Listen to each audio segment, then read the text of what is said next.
নমস্কার বন্ধুরা, কাব্যকথা চ্যানেলে সবাইকে অনেক স্বাগত। আজকে তোমাদের একটি ভিন্ন স্বাদের গল্প পড়ে শোনাব। গল্পটির নাম অপরাধ। লিখেছেন আশাপূর্ণা দেবী। কাণ্ড দেখেছ? নীরেন কি লিখেছে?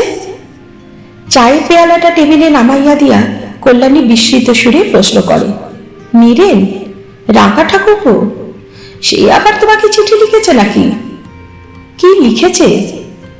যা লিখেছে তা পড়ে তো চোখে সর্ষে ফুল দেখছি। ও মা, কেন গো, কি এমন লিখলো?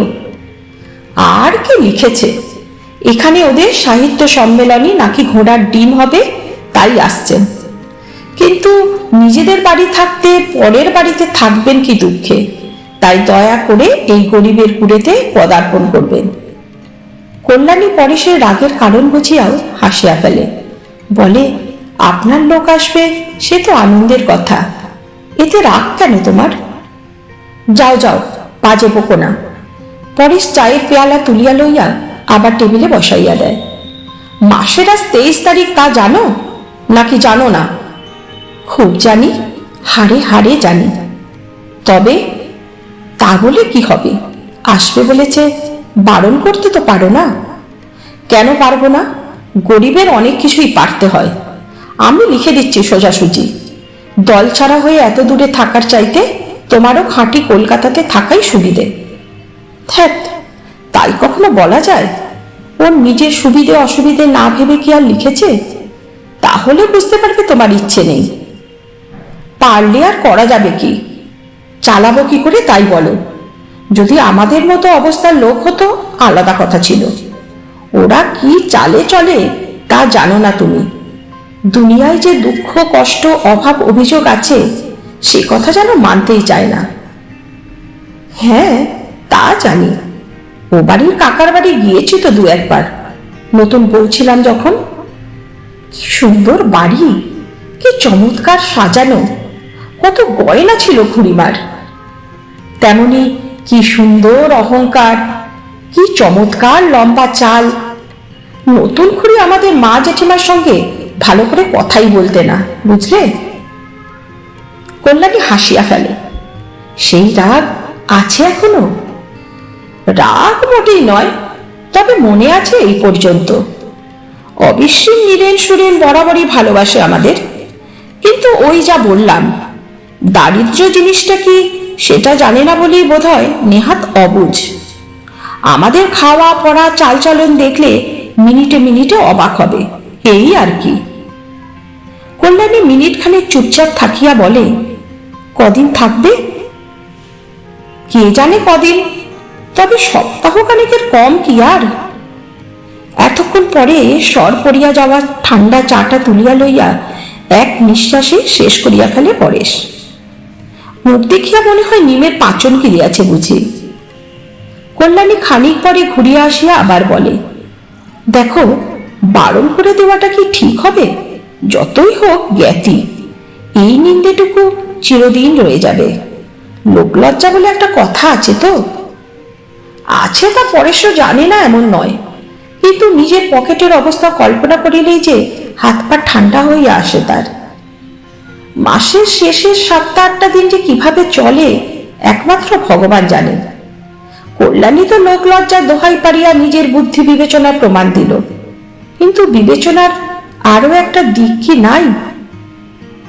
পরেশের সারা মাসের সমগ্র সংসারের খরচ নীরেনের 1 মাসের সিগারেটের খরচা হওয়া বিচিত্র নয়, হয়তো আরো বেশি। তাহাকে ডাকিয়া আনিয়া 7 দিন চালানো কি সোজা?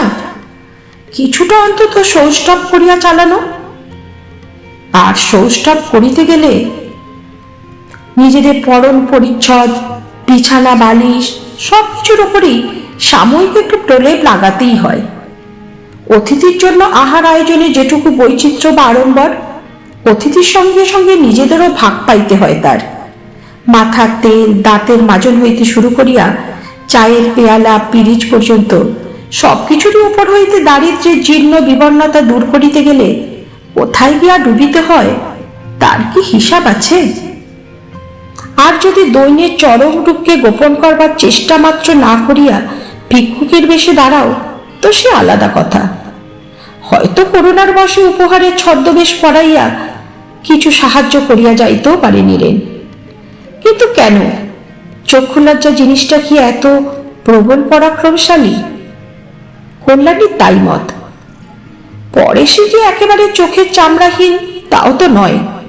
অনেক ভাবিয়া চিন্তিয়াই সে এমন অভদ্রের মতো প্রস্তাবটা করিতে চাহিতেছিল।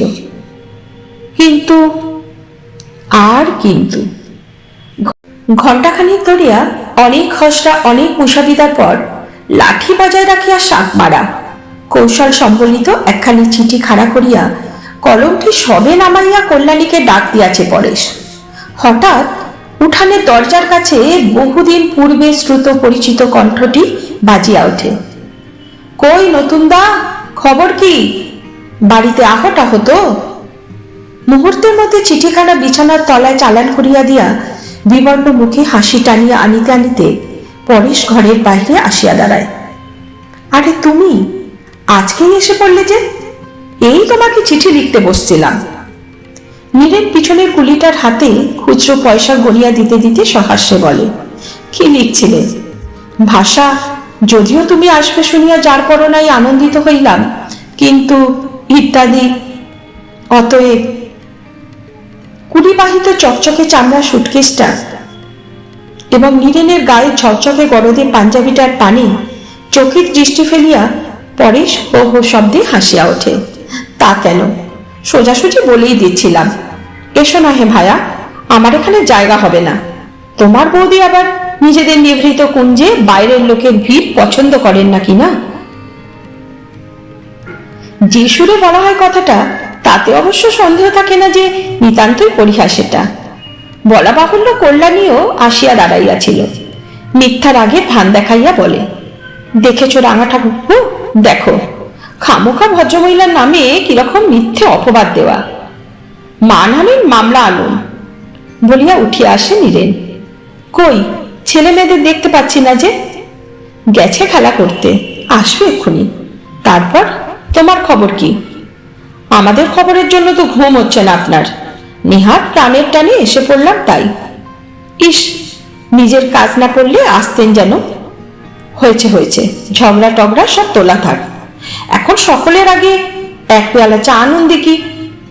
চা? এক পেয়ালা চা? আকাশ হইতে আছাড় খাইলে কেমন লাগে? হীরের আংটি, গরদের পাঞ্জাবি আর 52 ইঞ্চির ফরাস রাঙা ধুতি পরা এই সুকান্তি ভদ্রলোককে কোন পেয়ালায় চা দেবে কল্যাণী?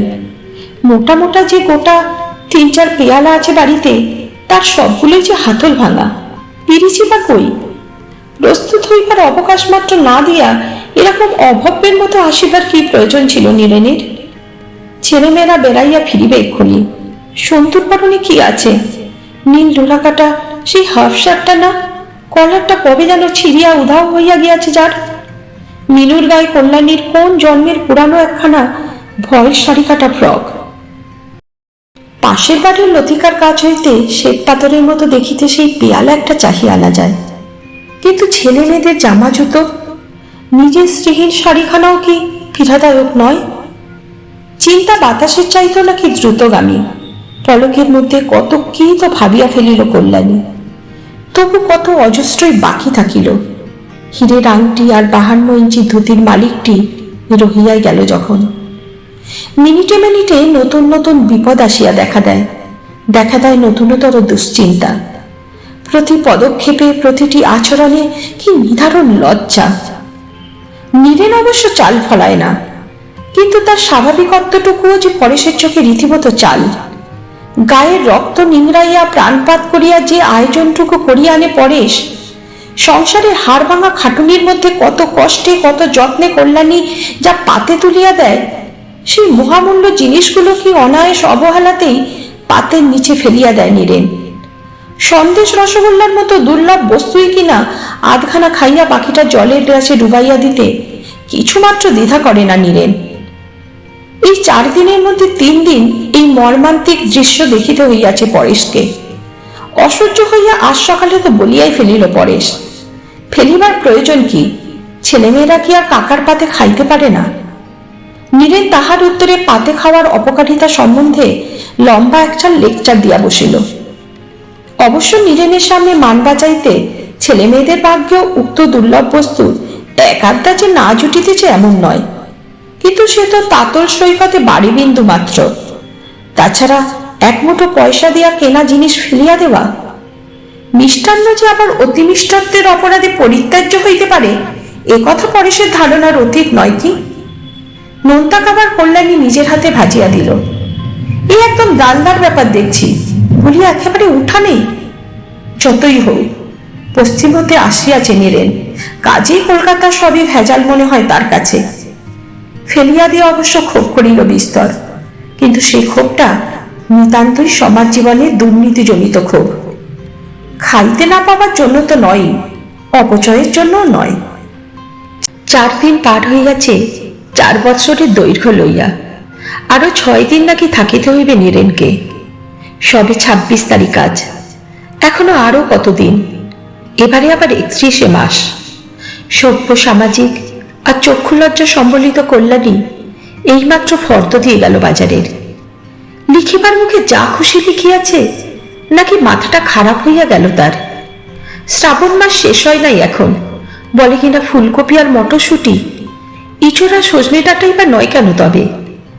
মাংস, ডিম, ফুলকপি, মটরশুঁটি, বড় কই মাছ, অনেকগুলো বাগদা চিংড়ি, লাউ আর নারিকেল, কিশমিশ, আলু বোখরা, কত ফিরিস্তি। এখানে এই শহরতলির বাজারে পাওয়া যাইবে না জানা কথা, কিন্তু কলিকাতার বাজারে লোক পাঠাইলে ঠিকই পাওয়া যায়। কিছু বকশিস দিলে লতিকার চাকরি আনিয়া দিতে পারে। অমনি তার সঙ্গে চিনি পাতা দই ও সামান্য কিছু রাবড়ি। এটা কি হয়েছে? পরেশের কণ্ঠস্বর যতই চাপা হোক, ক্রোধটা ধরা পড়ে। শঙ্কিত কল্যাণী বলে, কি হয়েছে?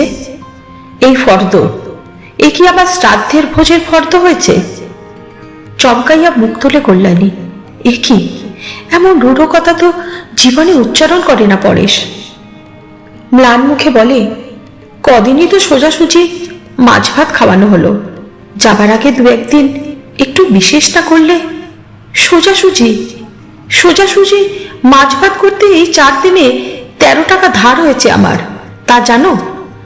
ধার মনে করলে আমার মাথা খারাপ হয়ে যায়, আর একটি পয়সাও ধার করতে পারবো না, ব্যাস।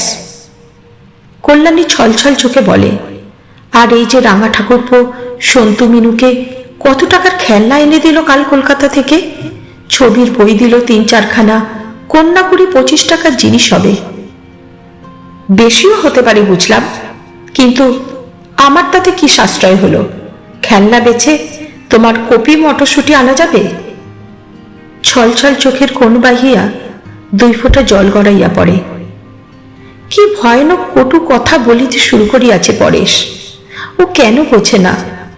কল্যাণীর এই আবদার শখের আবদার নয়, নিতান্তই সম্মান বজায় রাখার প্রশ্ন। কার সম্মান? পরেশেরই নয় কি? 5 টাকার ডাল ভাত খাইয়া নীরেন যদি 25 টাকা শোধ দিয়া যায়, খুব কি মুখ উজ্জ্বল হইবে পরেশের?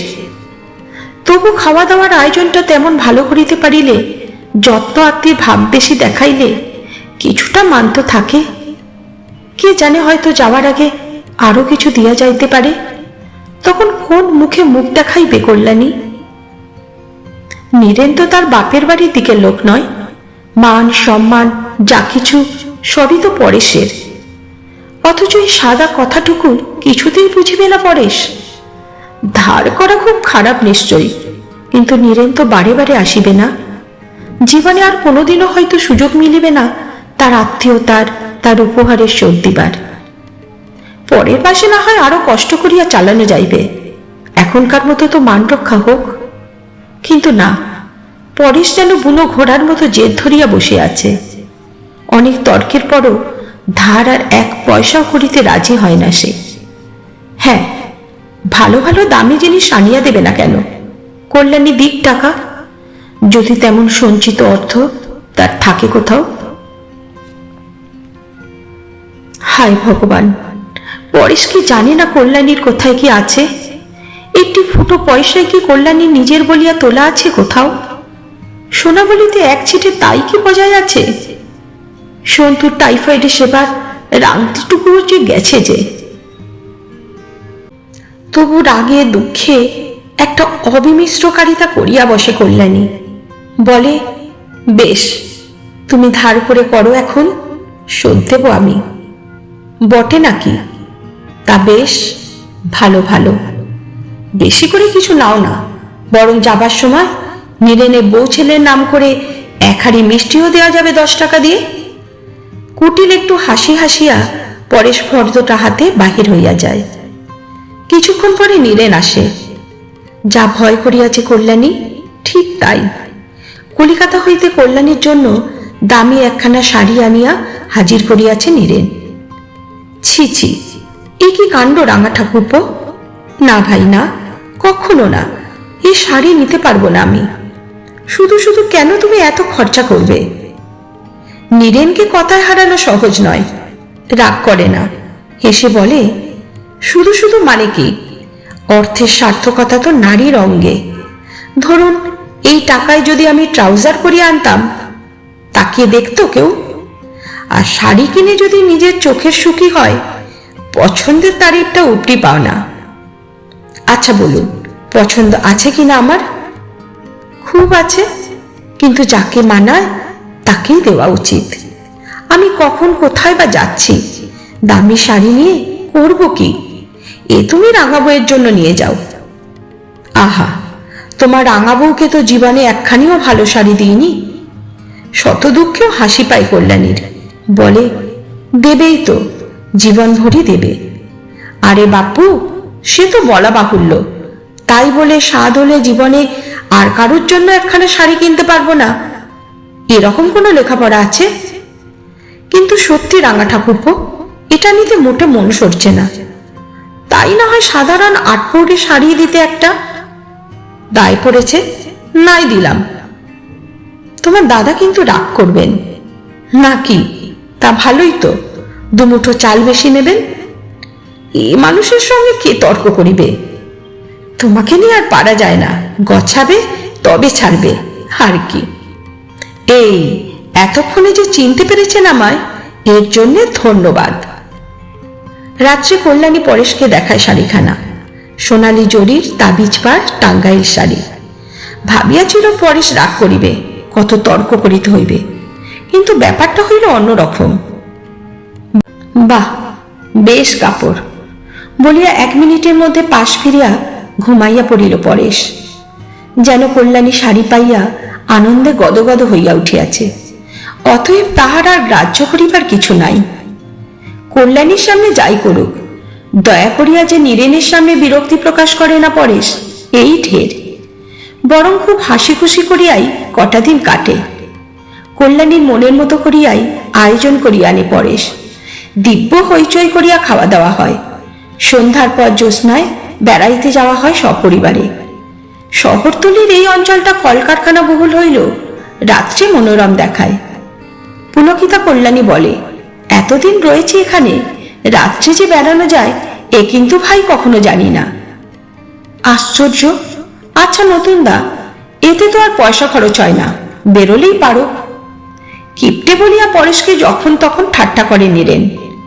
সংসারে যা কিছু ত্রুটি ধরা পড়ে, সবই পরেশের কুড়েমি আর কিপ্টেমির ফল বলিয়াই ধরিয়া লইয়া হাসাহাসি করে কল্যাণীর সঙ্গে।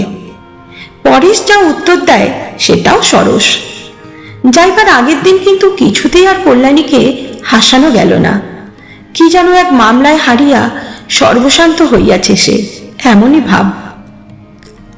বাকপটু নীরেনের সদা তৎপর সরস পরিহাসগুলোও যেন অকেজো হইয়া ফিরিয়া আসে।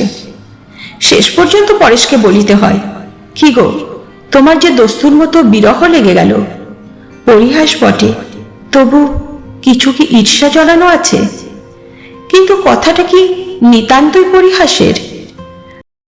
রুক্ষ একঘেয়ে জীবনে এতটুকু সরসতার প্রলেপি কি কম মূল্যবান?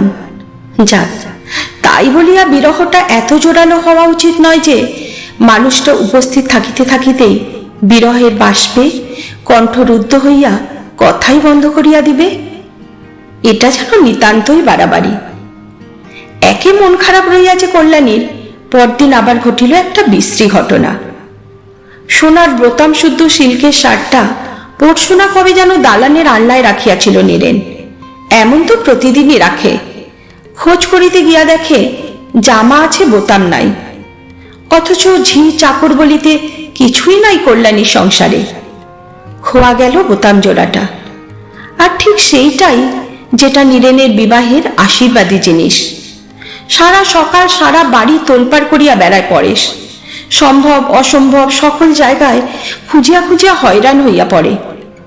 পরেশের বাড়ি বেড়াতে আসিয়া ক্ষতিগ্রস্ত হইল নীরেন। এটা যেন পরেশেরই কি এক অপরাধ। কল্যাণীও চিন্তাক্লিষ্ট ম্লান মুখে নীরবে কাজকর্ম করিয়া যায়। নীরেন নিজে কিন্তু খোঁজাখুঁজির মধ্যে যায় না, গুম হইয়া থাকে। বড় বেশি যেন বিচলিত দেখায় তাকে। কি যেন অগাধ ক্ষতি হইয়াছে তার, অথচ সামান্য এক জোড়া বোতাম। ভরি দেড়েকের বেশি সোনা নেই যাহাতে। এটুকু ক্ষতি সত্যি কিছু মারাত্মক নয় নীরেনের পক্ষে। বিবাহে পাওয়া জিনিস বলিয়াই কি। খুঁজিয়া খুঁজিয়া শেষ পর্যন্ত হাল ছাড়িয়া দেয় পরেশ। প্রায় কাহিল হইয়া বসিয়া পড়িয়া বলে, না, কোথাও পাওয়া গেল না। আশ্চর্য। আশ্চর্য হবার কিছুই নেই, নীরেন গম্ভীর মুখে বলে। জানতাম পাওয়া যাবে না, মিথ্যে খাটলে। তার মানে কি নীরেন? আহত স্বরে পরেশ বলে। তোমার কথার টোনটা তো ভালো নয়। তোমার কি কোনো সন্দেহ হচ্ছে? সন্দেহের কথা হচ্ছে না। জামায় পরানো বোতাম রাতারাতি উড়ে গেলে খাটের তলা ট্রাঙ্কের পেছনে খুঁজে বেড়ানো নিহাত বাজে খাটুনি। এই কথাই শুধু বলেছি আমি।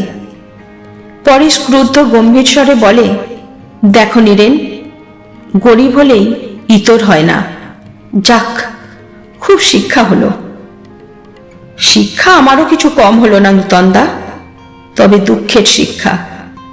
যাক, অভিজ্ঞতার মূল্য সর্বদা দিতে হয় বই কি। কিন্তু অনুরোধ করছি, আর অনর্থক খোঁজাখুঁজি করে বেশি শো করো না। তুমি কি তাহলে বলতে চাও আমি? আর একদিনও কিছু বলতে চাই না। দয়া করে এই আলোচনা বন্ধ করো নূতনদা, আর ভালো লাগছে না। দ্বিতীয় আর কোনো কথা না বলিয়া কোথায় যেন বাহির হইয়া যায় নীরেন। নীরেন বাহির হইবা মাত্র পরেশ রান্নাঘরের দরজায় আসিয়া ভীষণ মুখে বলে, তোমার সঙ্গে কথা আছে, শুনে যাও। কল্যাণী বলে, কি কথা? ভারী ক্ষীণ লাগে কল্যাণীর কণ্ঠস্বর। কাল যে 32 টাকা দিলে, কোথায় পেয়েছো সে টাকা? ও ছিল আমার কাছে। ছিল, কিন্তু এমন কোথায় ছিল বলতে পারো যে এতদিন ধরে এই সংসার রাক্ষসীর হাত থেকে বাঁচিয়ে রাখতে পেরেছ? লতিকার কাছে রেখে দিয়েছিলাম। কল্যাণী, তাকাও আমার দিকে, মুখ তোলো, তোলো মুখ। ছি ছি কল্যাণী, এত ইতর হয়ে যেতে পারো তুমি? এই যে কল্পনার বাইরে। উফ, এই মাত্র বড় মুখ করে বলে এলাম নীরেনকে, গরিব হলেই ইতর হয় না। দুই হাতে চুলের মুঠি চাপিয়া ধরিয়া টানতে থাকে পরেশ। রগের শিরা ওঠা রক্তচক্ষু ভীষণ দর্শন মুখখানা দেখিয়া পরেশ বলিয়া চেনা শক্ত। তুমি কি মনে করেছ আমি? আবেগে থরথর করিয়া পাংশু ঠোঁট দুইখানা কাঁপিয়া ওঠে কল্যাণীর। আমি? শুধু আমি? যার জিনিস চুরি গেছে সেও কি মনে করতে বাকি রেখেছে? উহ ভগবান, কি মনে হচ্ছে জানো কল্যাণী, কারখানা থেকে আর যেন ফিরতে না হয়। মেশিনের দাঁতে আটকে বয়লারের মধ্যে পড়ে গিয়ে যেমন করে হোক এ ঘৃণ্য জীবনের শেষ হয়ে যায় যেন। বলিতে বলিতে যেন নিজেকে আর সামলাইতে পারে না পরেশ। ঘৃণ্য ও ধিক্কারের তীক্ষ্ণ কটু কথায় যত কিছু ভাষা জ্ঞান ছিল তাহার, সবগুলি উচ্চারণের পর অবশেষে ঊর্ধ্বশ্বাসে কারখানায় ছোটে। পরেশ তো চলিয়া গেল। নীরেন সেই যে গেল, আর ফিরিল না। নাকি ফিরিল বই কি? যাত্রার আয়োজন করিতেও তো আসার প্রয়োজন আছে কিছু। তাছাড়া আরো একটা প্রয়োজন কি নাই? বিদ্রুপের ছলে কল্যাণীকে দু একটা কথা শুনাইয়া দিবার ইচ্ছাটাকে দমন করিতে পারে না কিছুতেই। বেশি কথা নয়, শুধু এইটুকু, শ্রদ্ধা করিয়া ভালোবাসিয়া কেউ একখানি শাড়ি উপহার দিলে তোমার গ্রহণ করিতে আত্মসম্মানে আঘাত লাগে। কেমন লাগে না শুধু এইভাবে উচ্চবৃত্তি করিতে? স্ত্রীলোক মাত্রই কি অভিনেত্রী? কল্যাণী, কিশোরী বালিকার মতো সহজ সরল কল্যাণী, অন্তত নীরেনের ধারণা ছিল তাই। সেই কল্যাণী যেন আকাশ হইতে আছাড় মারিয়াছে নীরেনকে, চোখ বুঝিয়া অস্বীকার করিবারও পথ রাখে নাই যে। সরল শব্দটার অপব্যবহার করিয়া কাজ নাই। ঘরের মেঝে অপরাধের প্রমাণপত্র ফেলিয়া রাখিয়া যে নিশ্চিন্ত চিত্তে ঘুরিয়া বেড়াইতে পারে, মূর্খ বলাই উচিত তাহাকে। মূর্খ কল্যাণী রাতারাতি স্যাকরা রাখিয়া বোতাম জোড়াটা বিক্রয় করিয়া ফেলিবার মতো বুদ্ধি খরচ করিতে পারিল না স্যাকরার হাতের লেখা রসিদটুকু লুকাইতে। রাবণ রাজার মতো নিজের মৃত্যুবান সযত্নে তুলিয়া রাখিল নিজেরই ঘরে। অবশ্য সযত্নে রাখা ছাড়া উপায় ছিল না। আপাতত পুরা টাকাটা শোধ করে নাই বলিয়াই বোধ করি স্যাকরা মহোদয় এটুকু কল্যাণীর কাছে রাখিয়া গিয়াছিল। পরেশের খোঁজাখুঁজির তছনছ কাণ্ডে বাহির হইয়া পড়িয়াছে। পকেট হইতে সেই প্রমাণটুকু বাহির করিয়া লয় নীরেন। কিছু না, কেবলমাত্র কাগজটুকু কল্যাণীর সামনে মেলিয়া ধরিয়া প্রশ্ন করিবে, এই বস্তুটা কি? দেখা যাক কল্যাণীর দিক হইতে বলিবার মতো কি আছে। জিভের আগায় কয়েকটা শ্লেষ মিশ্রিত কঠিন ভাষা সাজাইয়া লইয়া রান্নাঘরের সামনে আসিয়া দাঁড়ায় নীরেন। দাঁড়ায় না দাঁড়াইয়া পড়ে? কই, সেসব কথা কই। অতি বাক্পটু নীরেনের বাক্য হরণ করিয়া লইলকে। শুনাইয়া দিবার মতো তীক্ষ্ণ ভাষা দূরে থাক, ডাকিবার মতো কণ্ঠস্বরও থাকে না যে। ঘরের বাহিরে দাঁড়াইয়া অমন নিষ্পলক দৃষ্টিতে তাকাইয়া থাকে কেন ঘরের ভিতরে অবস্থিত ব্যক্তিটির মুখ পানে? কি আছে সে মুখে? লজ্জা, অপমান, ভয়? হয়তো তাই, কিন্তু শুধুই কি তাই? মুখের ভাষা পাঠ করিবার মতো বিদ্যা আছে নীরেনের? না থাকিলে অতক্ষণ নির্নিমেষ দৃষ্টিতে চাহিয়া থাকে কেন? চাহিয়া চাহিয়া একসময় হঠাৎ হেঁট হইয়া একটি প্রণাম রাখে দরজার বাহিরে। জ্বলন্ত উনানের সামনে বসিয়া আছে কল্যাণী। এপাশ হইতে মুখের অর্ধাংশটুকুই দেখিতে পাওয়া যাইতেছে মাত্র। অর্ধাংশই বা কোথায়? আগুনের আভায় আলো ছায়ার খেলা। বিশীর্ণ গালের একটু কোণ, চোয়ালের হাড়ের একটা কঠিন রেখা, একটি মাত্র অবনমিত আঁখি পল্লব, রগের কাজ ঘেঁষা উড়ন্ত কয়গাছি রুক্ষ কেশ, এইটুকু। ইহার উপরেই কি লেখা রইয়াছে কল্যাণীর সারা জীবনের ব্যর্থতার ইতিহাস, ধ্বংসের ইতিহাস? আঁকা রইয়াছে নিরুপায় মনুষ্যত্বের গ্লানি। নীরেন পাঠোদ্ধার করিয়াছে সেই প্রস্তরীভূত অনুক্ত কাহিনীর। কিন্তু করিলেই বা কি? সভ্য সামাজিক মানুষ মাত্রই কি নিরুপায় নয়? নীরেনেরই কি উপায় আছে সেটুকু জানাইয়া যাইবার? যেমন নিঃশেষে আসিয়াছিল তেমনি নিঃশব্দে বাহির হইয়া যায় নীরেন, সুটকেসটা নিজের হাতে লইয়া। কুলি ডাকিয়া হইচই করিতে ইচ্ছা হয় না যেন। শুনেছ কাণ্ড? নীরেন কি বলে গেল? কারখানা হইতে হই হই করিয়া বাড়ি ফেরে পরেশ। কল্যাণীকে ডাকিয়া বলে, আরে শোনো না ছাই, দেখেছ বড় লোকের বড় কাণ্ড। জামার ইনসাইড পকেটে বোতাম পুড়ে রেখে বাবু রব তুলে দিলেন, চুরি গিয়াছে। আরে বাবা, ঝি নেই, চাকর নেই বাড়িতে, চুরি অমনি গেলেই হলো? নেহাত আমি ভালো মানুষ, তাই এ যাত্রা তোড়ে গেলেন বাছাদন। অন্য লোকের পাল্লায় পড়লে আজ লাঠালাঠি হয়ে যেত। অবশ্যই মিথ্যে বলবো না, ক্ষমাও চেয়ে গেল বিস্তর। স্টেশনে যাবার আগে দেখা করে গেল কিনা কারখানায় গিয়ে। সকালবেলা সেই সন্দেহের ভাবটা প্রকাশ করার দরুন খুবই মুচড়ে গেছে দেখলাম। বারবার করে ক্ষমা চেয়ে গেল। জুতো মেরে গরুদান আর কি। আপন খেয়ালে বকিয়া যায় পরেশ। কল্যাণীর নীরবতা লক্ষ্যই করে না, কিংবা ইচ্ছা করিয়াই করে না। নিজের কঠিন ব্যবহারের স্মৃতিটা ভুলাইয়া দিতে চায় কতকগুলো মুখের কথা কহিয়া। লক্ষ্য করিলে দেখিতে পাইত, কিন্তু কি জানি পাইত কিনা। দেখিবার চোখ সকলের থাকে কি? সকলের ক্ষমতা থাকে মুখের ভাষা পাঠ করিবার? আজকের গল্পটা কেমন লাগলো কমেন্ট করে অবশ্যই জানিও। সবাই ভালো থেকো, সুস্থ থেকো। অনেক ভালোবাসা সবাইকে। নতুন গল্প নিয়ে আবারও চলে আসবো তোমাদের কাছে।